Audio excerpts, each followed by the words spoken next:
जिस धरा पर, जिस नगरी में, जिस सिटी में मुख्यमंत्री जी हम बैठे हैं,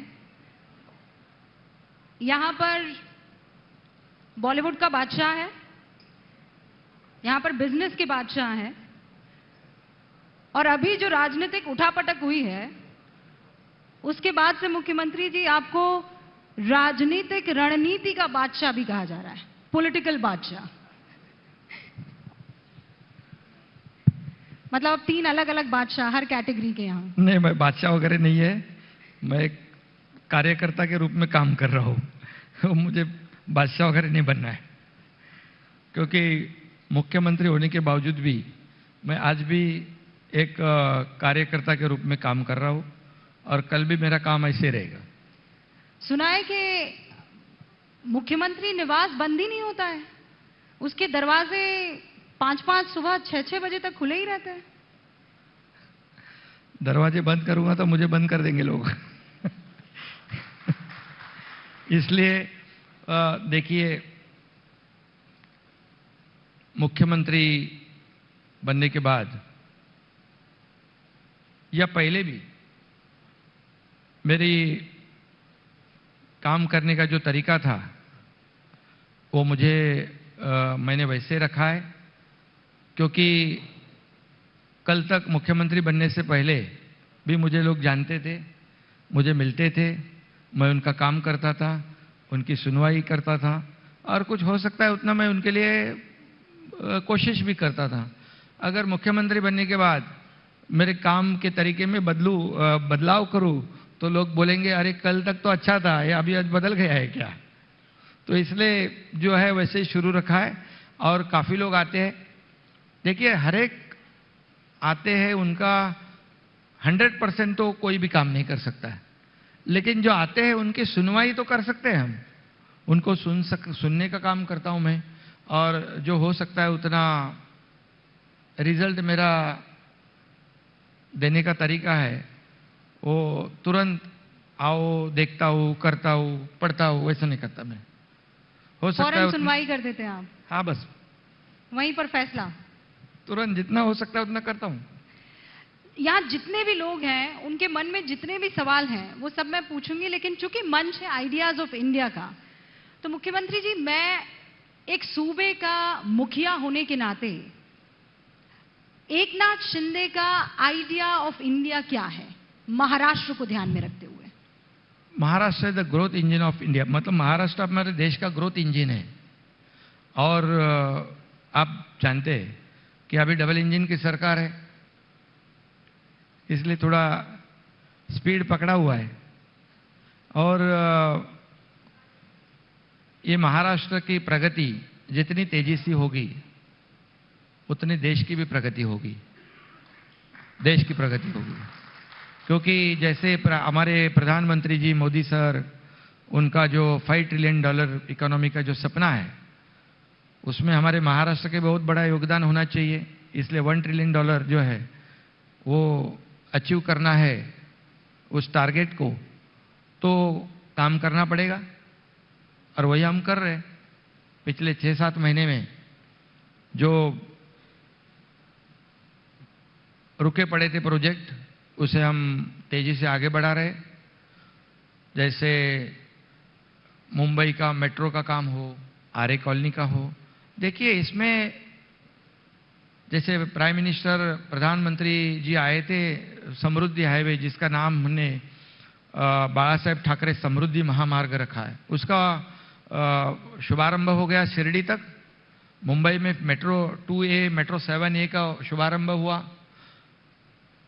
और ऐसे कई प्रोग्राम जो है, वंदे भारत की 2 ट्रेनें यहाँ से शुरू हुई, उसके लिए भी प्रधानमंत्री जी आए थे। तो जैसे राज्य की प्रगति हो रही है, जितनी भी प्रगति करनी है, जो रुके पड़े जो प्रकल्प है, प्रोजेक्ट है, उसमें से जितने भी स्पीड ब्रेकर थे, हर्डल थे, सब हम लोग ने दूर करने का काम किया है। ईगो रख के काम नहीं होता है। हम राज्य के हित की बात करेंगे तो थोड़ा सा एक सहयोग वाली भूमिका हमें लेनी पड़ती है, और केंद्र सरकार के साथ अच्छी वेवलाइन है हमारी, और प्रधानमंत्री जी को हम बहुत ही हमारे राज्य के लिए सब सहयोग करो ऐसी विनती करते हैं हम लोग, और वहाँ से भी हमें सपोर्ट मिल रहा है, काफ़ी सपोर्ट मिल रहा है।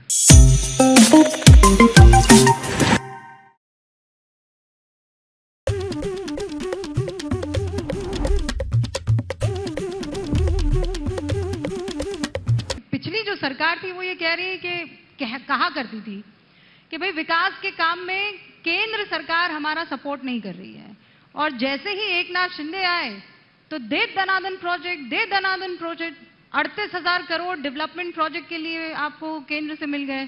2 लाख करोड़ का इंफ्रास्ट्रक्चर जो है आप क्रिएट कर रहे हैं। अभी आपने कुछ नाम गिनाए और मैं भी देख रही थी, Mumbai Sindhudurg, Mumbai trans harbouring, Nagpur Goa corridor, Pune Nashik industrial corridor, और जब ये मेट्रो शुरू हो जाएगी तो 50-60 लाख गाड़ियां तो सड़क से यूं ही गायब हो जाएगी। तो ये ऐसी कौन सी जादू की झड़ी कि केंद्र से फौरन आपके पास इतना पैसा आने लगा? जादू वादू नहीं है। देखिए, हम लोग को, हम जैसे बर्ताव करते, बिहेव करते सामने वाले के साथ, केंद्र सरकार के साथ, देखो राज्य का मुखिया होने की वजह से हमारी भूमिका बहुत ही महत्वपूर्ण रहती है। केंद्र के साथ आपके कैसे संबंध है, अपने ताल्लुकात कैसे है, उसके ऊपर बहुत डिपेंड किया होता है सब कुछ। अहंकार को हमें त्याग करना चाहिए, ईगो को हमें छोड़ना चाहिए, और हम केंद्र सरकार के साथ हाथ में हाथ मिलाकर काम करना चाहिए। उनको रिक्वेस्ट करनी चाहिए।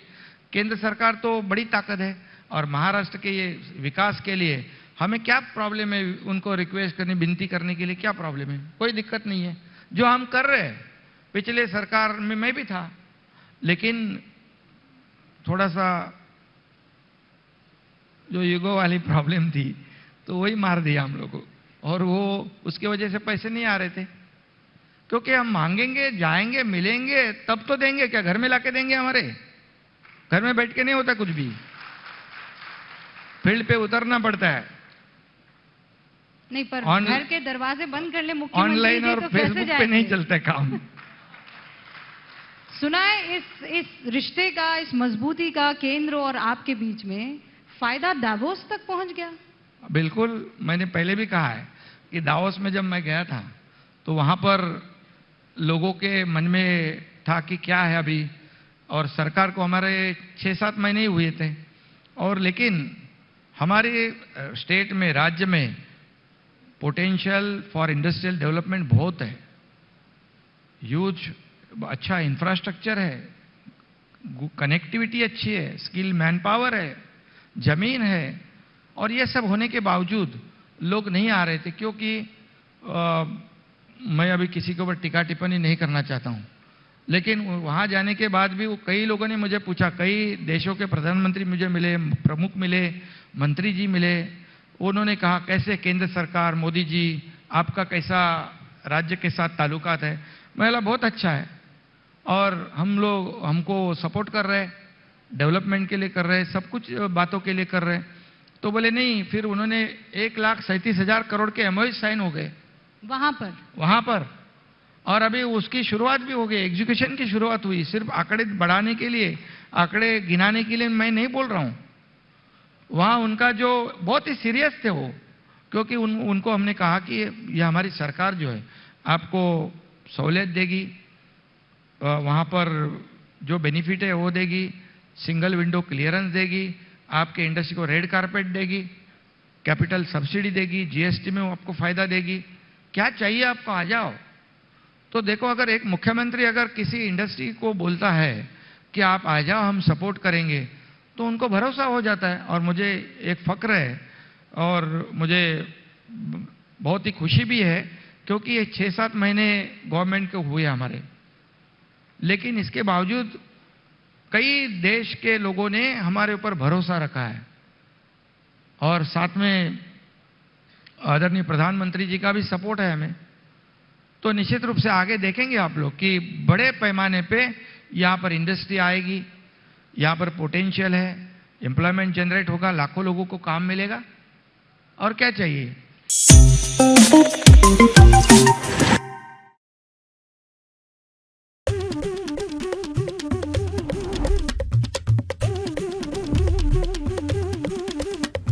महाराष्ट्र और मुंबई के लिए एक मुख्यमंत्री होने के नाते आपकी प्राथमिकता क्या है?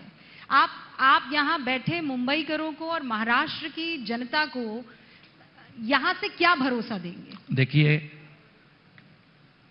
कोई भी राज्य हो, देश हो, उसकी प्रगति कब होती है? क्योंकि जो बेसिक एमिनिटीज है, इंफ्रास्ट्रक्चर है, एजुकेशन है, हेल्थ है, एनवायरनमेंट है, और ये सब जब इंफ्रास्ट्रक्चर मतलब क्या, जो अभी हम लोग समृद्धि हाईवे जो नागपुर से मुंबई 12 घंटे, 15 घंटे, 18 घंटे लगते थे, आज शिरडी तक 4 घंटे में लोग आते हैं। शिरडी तक अगले साल में मुंबई तक पहुंच जाएगा वो। मतलब जहां 12-16 घंटे की जगह पे अगर आप 6-7 घंटे में अगर पहुंचते हैं, अब एक किसान वहां से उसका जो भी उगाया हुआ जो अनाज है या जो भी है, वो आज सुबह गाड़ी निकलेगी तो 3 दिन के बाद मुंबई पहुंचता था, अभी वो सुबह निकलेगा तो शाम को पहुंच जाएगा। और सिर्फ वो समृद्धि हाईवे सिर्फ हाईवे नहीं है, वहां पर हम लोग वो ग्रीन कॉरिडोर है, 30 लाख पेड़ वहां लगा रहे, ट्री प्लांट कर रहे हैं वहां पर हम, 250 से 400 मेगावाट सोलर एनर्जी जनरेट कर रहे हैं। वहां टाउनशिप होगी, वहां लॉजिस्टिक पार्क होंगे, वहां इंडस्ट्री आएगी, पूरी तरह वहां डेवलप हो जाएगा। सिर्फ हाईवे नहीं है, और 20 जगह पे हम लोग नोड डेवलप कर रहे हैं। तो ये क्या चाहिए? ये तो इंफ्रास्ट्रक्चर है। MTHL का जो हाईवे देखा अभी, यहाँ शिवड़ी से लेके रायगढ़ तक जाता है, ये सीलिंग सिंगल लॉन्गेस्ट देश का सबसे बड़ा 22 किलोमीटर का है, ये सी ब्रिज है। वहां से अगर हम अभी निकले तो रायगढ़ पहुंचने के लिए 2 घंटे लगते हैं। आपको मैं बताऊंगा कि उसको हम लोग वर्ली को कनेक्ट कर रहे, कोस्टल को कनेक्ट कर रहे। ये नरीमन पॉइंट से निकला हुआ हमारा जो भी नागरिक है, वो जहां 1.5-2 घंटे लगते हैं, सिर्फ 20 मिनट में पहुंच जाएगा। यही तो जादू है, 20 मिनट में, और 1 साल भर में खत्म हो जाएगा प्रोजेक्ट। अभी कुछ दिन पहले मैं नितिन गडकरी जी का इंटरव्यू ले रही थी। अभी आप शिवसेना के गडकरी लग रहे हैं मुझे। गडकरी साहब तो हमारे ही है, क्योंकि आपको बताऊंगा, आपने नाम लिया तो अभी मेरी मुलाकात भी हुई। जैसे मुंबई पुणे पहले देश का सबसे पहले एक्सेस कंट्रोल रोड हुआ, पहली बार। जब हमारे बाला साहब ठाकरे जी ने कहा, अरे भैया ये 7-8 घंटे पुणे को जाने को लगते हैं, 10 घंटे लगते हैं, अभी इसको कुछ करो। एक्सेस कंट्रोल रोड बनने के बाद अभी 2.5 से 3 घंटे में पुणे पहुंच जाता है। पुणे से आदमी यहाँ आता है, डेली अप डाउन करने लग गया। पुणे में हिंजवड़ी में IT सेक्टर डेवलप हो गया, इंडस्ट्री हो गई, service industry I, real estate boom हो गई, ऑटोमोबाइल इंडस्ट्री डेवलप हो गई। ये एक हाईवे क्या कर सकता है, इसका उदाहरण जो है ये मुंबई पुणे। अभी उसमें मैं मिसिंग लिंक कर रहा हूं, जहां घाट सेक्शन पूरा अवॉइड हो जाएगा। दुनिया का सबसे वाइडेस्ट टनल हम लोग कर रहे हैं, अभी 1 साल में वो खत्म हो जाएगा। मुंबई पुणे आधे घंटे पहले पहुंच जाओगे। ये हाईवे पर 2 से 2.5 घंटे में पहुंच जाना, समृद्धि हाईवे, आपके मंत्री रहते वो प्रोजेक्ट शुरू हुआ था मुख्यमंत्री जी। हाँ। ये हाईवे जितना जल्दी बना, उससे तेज तो आपका पॉलिटिकल सफर रहा। अभी वो 150 के स्पीड से चल रहे हो, मैं खुद ड्राइव भी किया है। और मैं बताऊंगा कि मेरे समय मैं जब भी MSRDC मिनिस्टर था, और तभी देवेंद्र फडणवीस जी मुख्यमंत्री थे, उन्होंने कहा भैया ये नागपुर मुंबई को हमें करीब लाना है। बोले चलो लाते हम, और मुझे जिम्मेदारी उन्होंने सौंप दी। बहुत विरोध हो गया, बोले काफ़ी लोगों ने विरोध किया, करवाया, सब कुछ हो गया, लेकिन मैं फील्ड में उतर गया और काम शुरू हो गया। मुझे खुशी है कि मैं MSRDC मिनिस्टर था, अभी मुख्यमंत्री के कार्यकाल में उसका शुभारंभ हो गया, मोदी जी आए थे। तो ये 150 की स्पीड में चलने वाला हाईवे है। वैसे तेज रफ्तार से हमारी सरकार भी। और आपका पॉलिटिकल सफर किस रफ्तार से चल रहा है? ये 150 तो 250 आपका। देखिए, जैसा जैसा समय आता है वैसी गाड़ी फास्ट भगानी पड़ती है। कभी कभी कुछ है तो स्पीड ब्रेकर आया तो स्पीड कम गाड़ी का करना पड़ता है। हाईवे मिल जाए तो उसको भगा जोर से। तो अभी आप हाईवे पर हैं? हाईवे पे अभी हम लोग 5000 किलोमीटर के हाईवे बना रहे राज्य में। एक्सेस कंट्रोल हाईवे जो Vasai Virar multi modal corridor है, Mumbai Goa access control greenfield road है, नागपुर से गोवा ग्रीनफील्ड रोड कर रहे हैं, पुणे रिंग रोड ग्रीनफील्ड कर रहे हैं। ऐसे 5000 किलोमीटर के एक्सेस कंट्रोल रोड हम राज्य में कर रहे हैं, ताकि ऐसे बहुत समय लगता है जैसे 10-10, 12-12, 15-15 घंटे, ऐसे नहीं, जाओ सीधे फास्ट बिल्कुल और हाईवे का समय एक्सेस पे पहुंच जाओ, समय की बचत होगी।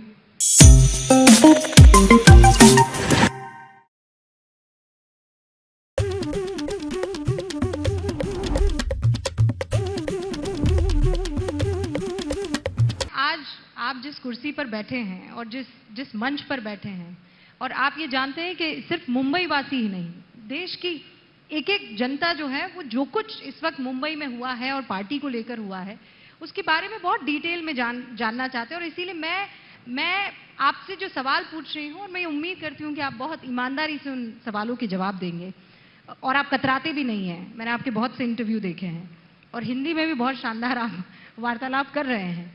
सवाल ये है कि आप पर आरोप लगा रहे हैं उद्धव ठाकरे कि आपने उनकी विरासत छीन ली, आपने उनके पिता की मेहनत छीन ली, उनके लोग छीन लिए, आप पर चोरी का, गद्दारी का, दगाबाजी का, धोखेबाजी का, आप शब्द समझ रहे हैं, बड़े बड़े आरोप लगाए जा रहे हैं। आप क्या जवाब देंगे वो जो कह रहे हैं कि मेरे पिता की विरासत तुम छीन गए?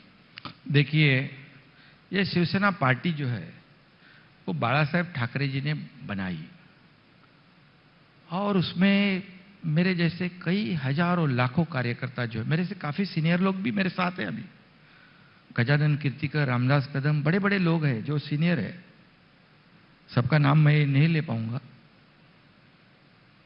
आज 13 एमपीज, 13 सांसद, आज शिवसेना पार्टी के 40 प्लस 10 एमएलए, 50 एमएलए, लाखों लोग, लाखों कार्यकर्ता लोग, हजारों पार्षद, कारपोरेटर, कितने लोग हैं, क्यों आए मेरे साथ, ये सोचने वाली बात है।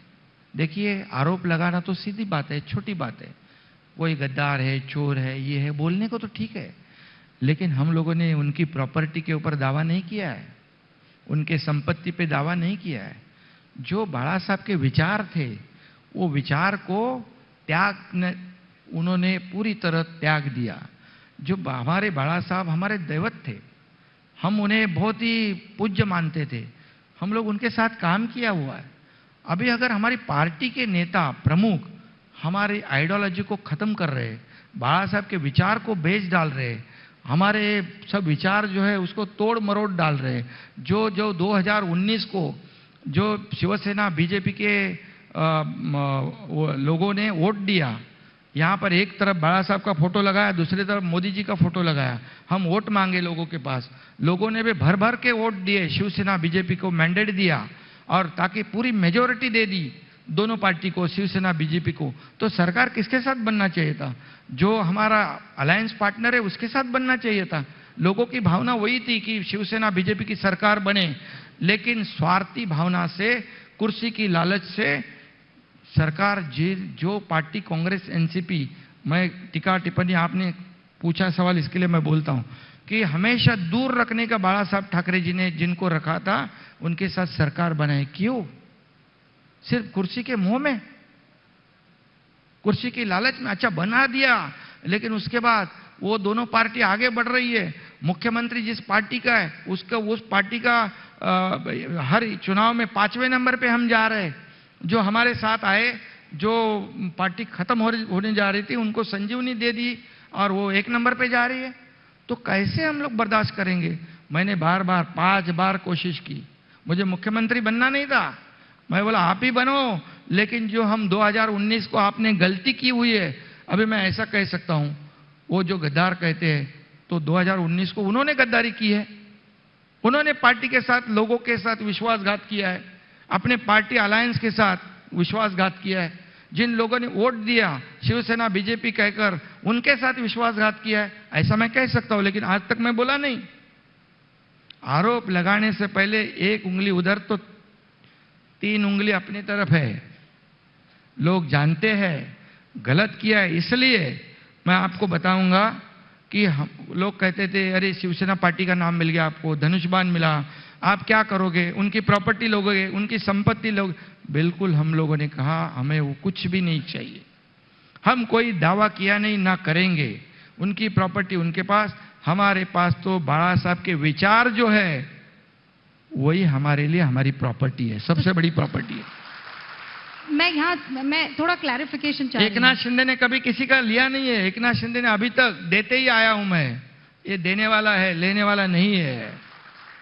आप ये कह रहे हैं कि पार्टी का जो खाता है उसको आप हाथ नहीं लगाएंगे? बिल्कुल, हमारे क्या करने का है हमको, हमें नहीं चाहिए कुछ भी, हमें बाला साहब ठाकरे जी के विचार ही काफी है और उनकी विचारधारा पे हम जा रहे हैं। उनकी विचारधारा क्या थी, जैसे अडवाणी जी, अटल बिहारी जी, ये सब जुने सब जो लोग थे, मोदी जी, ये इनके मतलब देखिए सीधी बात है कि जो लोग चाहते थे ये भाजपा शिवसेना बीजेपी की सरकार बने, 2019 को नहीं बनी, उसे हमने जो गलती की थी उसको सुधारने का काम किया है।